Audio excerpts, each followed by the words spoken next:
Hey guys, welcome back to another video, and today we'll be talking about how to PvE as a Gladiator or Greatsword Spear. I do also have a build for AoE mobbing. I also have one for bossing, which is for single target most likely.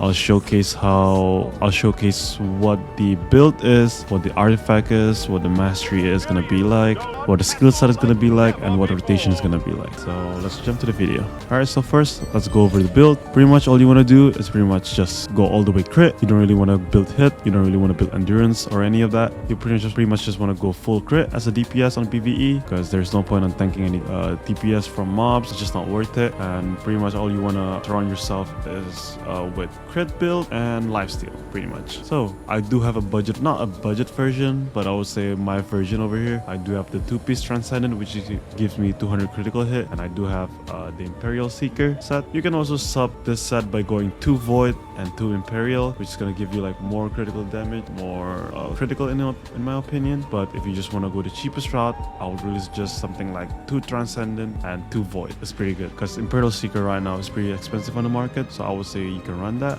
I do have a questlog for that. You can just check it out on the link down below. But that's gonna be BIS PvE. I wouldn't really recommend building it because it's gonna be so expensive still for some of the stats right now. I would say you can build it on endgame once everything gets cheaper, but not right now. So build doesn't really matter. Pretty much you can just use your PvP set and then just turn everything down. You can turn on the perception, you can turn down the fortitude, and then just send it all the way to strength, dexterity, and wisdom. Since wisdom gives you max damage, so it's a pretty good stat to just play around with if you're building around crit. Alright, now let's go over artifacts.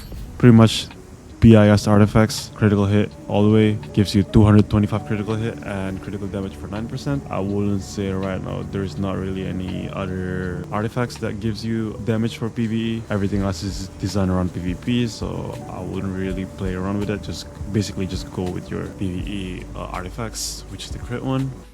So here's my skill set for mobbing.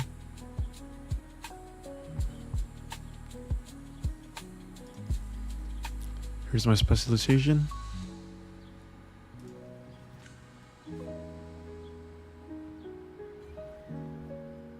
Alright, and rotation is pretty simple. All you gotta do is every time you're about to get low, like let me just get low a little bit. You wanna use either dash or you wanna roll and then hit. And then as you can see, your HP is gonna get full, like almost full again.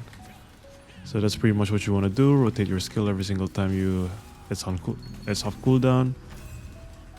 Then you can pretty much solo farm with GS Spear, no problem. You don't really need a party.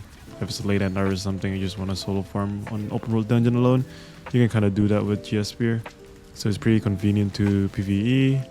And here's how my mastery is looking like.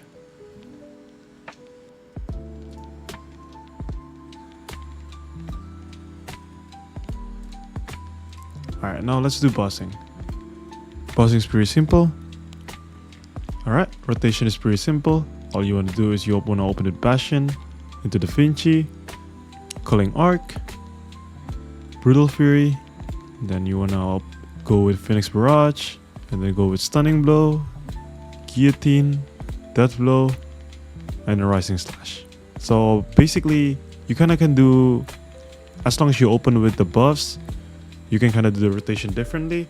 All the important thing is before you use Rising Slash, you always want to use the burst tag from Culling Arc, and you want to get the ignite from Phoenix Barrage in order to pop the most damage from Rising Slash. And then before you Guillotine and Death Blow, pretty much you just want to stun them. And the rotation should look like this.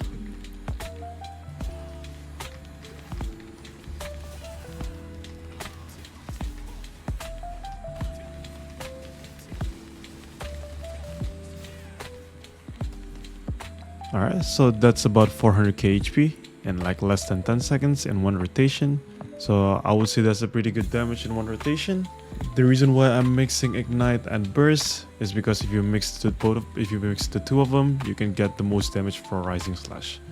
As you can see, my Rising Slash hit for right around 55k. That's a lot of damage just from Rising Slash skill. And yeah, that's about it. Thank you for watching, guys. I appreciate you all hopping in and just watching the guide. If you have any more questions, just post it on the comment section down below. And then Make sure to follow my Twitch. I do plan on streaming, but I don't know when yet. But when's I'll let you guys know if I ever decided to do one. And then join Discord. We do a lot of discussion about Gladiator build. Right now we're in the middle of debating what is good between Vanguard and Imperial. I'll be sure to make a video once I really put my thought into it. And yeah, I'll see you guys in the next video. Thank you.